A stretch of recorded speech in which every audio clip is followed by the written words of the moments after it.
къде беше? Ти къде беше, докато синът ми е бил в ръцете на един психопат? Явно не съм познавал сина си. Що за отговор?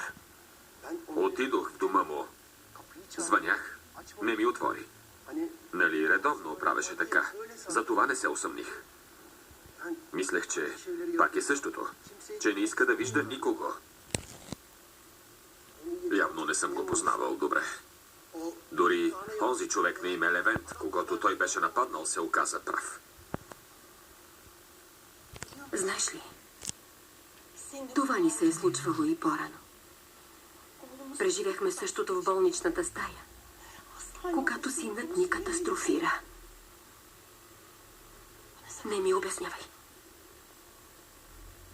Не дей да ми признаваш греховете си. Ето че нищо не се е променило. Няма аз да успокоявам съвестта ти. А теб кой ще те успокои? Докато пазаруваше в Париж, помисли ли за сина си? Извинявай. Тогава бяхте скарани и ти не му звънеше, нали?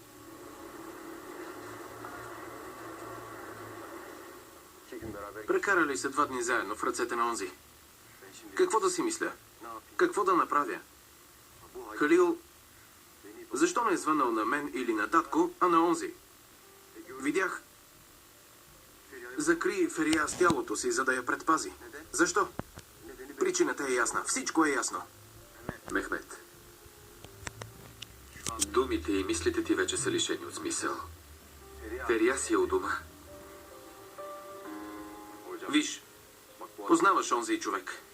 Познаваш и баща му. Познаваш и нас. Ако знаеш нещо, кажи ми. Редно е и аз да знам. В момента знам само едно. Ферия си е вкъщи. И се нуждае от подкрепата на всички ви. Не си мисли за други неща.